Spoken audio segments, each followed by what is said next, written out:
시청자 여러분 안녕하십니까? 출발 딜사이트 시작합니다. 원다영입니다. SK하이닉스의 상한가, 삼성전기의 상한가. 제가 또 살면서 이 두 종목의 상한가를 볼 일이 있을까요? 7월 한 달 동안 무차별적으로 빠졌기 때문에 급등 양상을 보여줬던 금요일이었습니다. 물론 좋습니다. 좋은데 마냥 반갑지만은 않습니다. 변동성이 계속해서 커져 있는 시장이죠. 레버리지 ETF 관련해서 계속해서 제재를 가하고 있는 상황이고요. 전 세계적으로도 디레버리지가 어느 정도 마무리 수순에 들어갔다라고는 하지만 8월의 첫 거래일 급등에 따른 차익 실현은 조금은 생각해야 되지 않을까라는 생각이 듭니다. 그래도 다행인 것은 뉴욕 증시가 나름대로 선방해 줬습니다. 전반적으로 3대 지수 올라줬고요. 엔비디아도 시총 1위 자리 다시금 탈환에 성공하는 모습입니다. 어떤 분위기였는지 함께 주말 동안의 상황 돌아보도록 하겠습니다. 브리핑 뉴욕 출발해 보시죠. 일단 3대 지수 올라줬습니다. 다우가 0.5%대 강세로 장중 내내 그래도 상승 탄력을 지켜내는 나름대로 긍정적인 흐름, 그리고 거래량 같은 경우도 3개월 평균 대비 나쁘지 않은 수준의 거래량을 나타내면서 0.5%대 오름세였습니다. 다우 52,485포인트, S&P 500 같은 경우도 0.7%대 오름세 기록하면서 7,489포인트, 나스닥 종합지수 같은 경우도 1%까지 상승폭을 키워내줬습니다. 25,378포인트에서 거래 마감지였고요. 러셀 2000 같은 경우가 0.4%로 소폭 하락했습니다. 이 전거래일에 좀 반등을 주기도 했었고요. 그것보다도 금리가 오르는 것을 계속해서 반영하는 모습들이 나타나고 있습니다. 섹터 흐름도 함께 정리해 보도록 하겠습니다. 커뮤니케이션 서비스 4% 이상의 강세, 컨슈머 디스커버리 6% 오름세 보여주면서 급등 양상을 보여줬는데요. 왜냐? 필수 소비 M7이 들어있는 종목들이었기 때문이라고 보시면 되겠습니다. 반면에 이렇게 강하게 올랐지만 오른 섹터 자체가 4개밖에 되지 않았고요. 전반적으로 어떻게 보면 막 그렇게 좋기만 하지는 않았다라는 게 포착이 됩니다. 그게 상승 하락 종목수에서도 확인이 되는데요. 상승 종목수가 200개였는데 S&P 500에서 0.7%대 지수 상승을 보여줬습니다. 대형주 위주의 하이퍼스케일러 위주의 강세 보여줬고요. 나스닥100 같은 경우도 53종목의 상승세 포착이 됐습니다. 하이퍼스케일러들 역시나였다라고 하면서 급등하는 모습들, 쇼커버링까지 함께 합쳐지고 주간 옵션 만기까지 함께 합쳐지면서 상승폭을 더 키우는 모습이었고요. 하지만 국채금리 상승이 지속되면서 부동산이라든지 유틸리티 쪽의 하락세가 조금 더 부각이 됐다라는 점 보시면 되겠습니다. 히트맵도 함께 정리해 보시죠. 말씀드린 대로 하이퍼스케일러들의 선방이 이런 거구나라는 게 느껴집니다. 아마존 15%대 급등, 구글도 6% 이상의 상승, 메타도 사실 메타는 약간 색깔이 다르게 실적을 발표했음에도 불구하고 지금 커버링 좀 들어오면서 3%대 강세 보였고요. 마이크로소프트도 추가적인 상승세 3%대 오름세 나타냈습니다. 엔비디아가 2.9% 상승했고요. 애플은 7%대 하락하면서 다시금 시가총액은 엔비디아가 1위를 가져가게 됐습니다. 하지만 이 전거래일에 많이 올랐었던 메모리주여서일까요? 마이크론 테크놀로지라든지 SK하이닉스 ADR물 5%, 3.5%대 하락세 나타났습니다.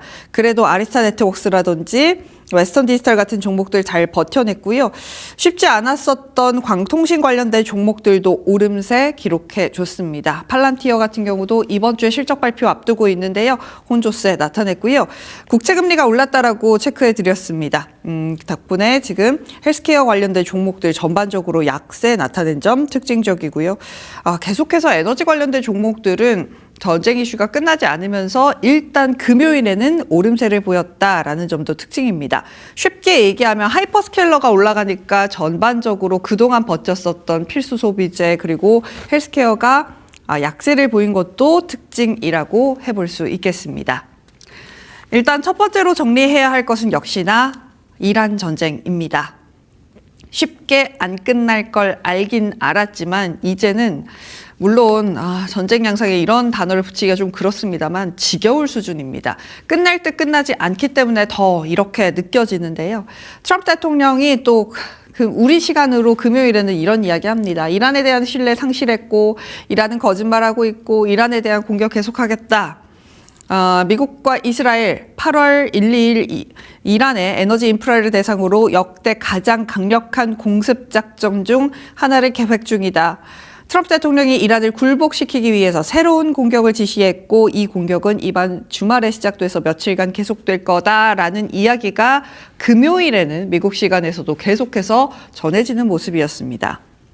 그러면서 이란 쪽에서도 강경한 태도를 계속해서 내놓습니다.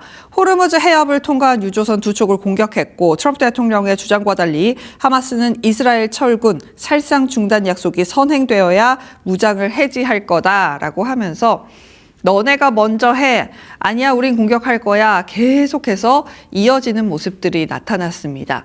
때문에 유가는 떨어지기가 참 어렵죠. 유가 레벨이 낮지 않습니다. 크루드 오일 1.2%대 강세 보이면서 $84 수준이었고요.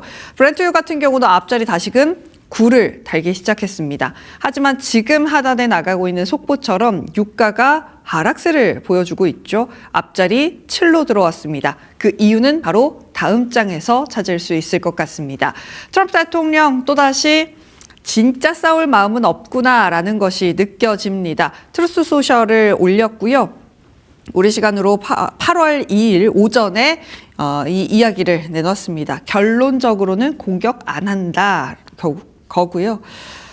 이란과 다른 중동 국가들로부터 합의가 이루어졌으나 공격을 자제해달라는 요청을 내가 받았고 그래서 호르무즈의 개방, 이란의 핵 위협 종식이 포함된다. 너희가 이렇게 호르무즈도 풀어주고 이란 핵 종식에 관련된 이야기도 한다라고 하니까 이제 타격 그만할게 라는 이야기를 합니다. 세계 미래 이익 성공적으로 번영하는 이란의 생존을 위해서 공격을 취소하기로 했다. 이스라엘에서도 이 약속에 동참한다. 빨리 좀 끝내자라는 이야기를 합니다. 어쨌든 간 강경하게 주말 동안 했다가 또다시 꺾어내는 타코가 일어났다라고 하면서 외신들에서는 이야기를 했고요. 때문에 유가는 지금 또다시 내려오는 모습들이 나타나고 있습니다. 이란 쪽에서는 모르겠습니다. 이란에서는 트럼프 대통령이 또 거짓말하고 있는 거다라는 반응을 계속해서 나타내고 있긴 한데요. 이란도 전쟁을 계속하기 어렵기 때문에 유가가 조금 더 떨어지면서 지정학적 리스크가 떨어질 수 있을지 함께 지켜보시죠. 일단 국채금리 같은 경우는 유가가 올랐기 때문에 계속해서 오름세를 보여주고 있습니다. 10년물 국채금리의 일본 그래프 함께 보시면요.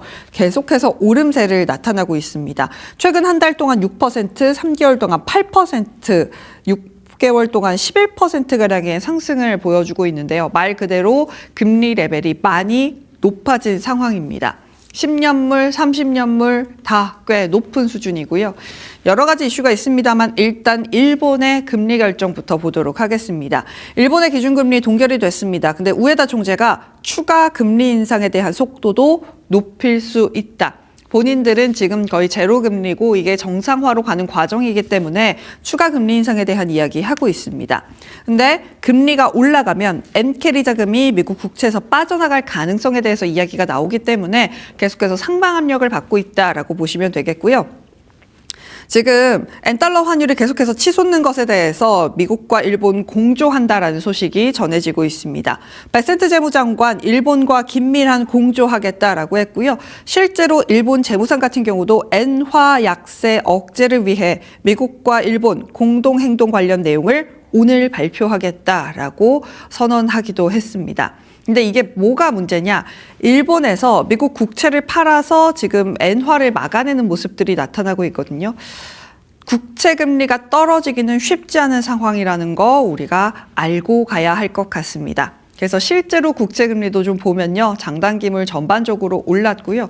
일단은 지금 페드에서도 어느 정도 지켜보고 있다. 하지만 개입은 하지 않겠다라고 국채 금리에 대한 코멘트를 내놨습니다. 내가 금리를 올리지 않아도 시장 금리가 따라서 올라가기 때문에 굳이 내가 올릴 필요가 없다라고도 해석이 되고 있죠. 일단 2년물 같은 경우는 지난 금요일 4.291, 10년물 4.745, 20년물, 30년물 모두 5.2 위에서 거래를 마치는 모습들 확인이 됐습니다.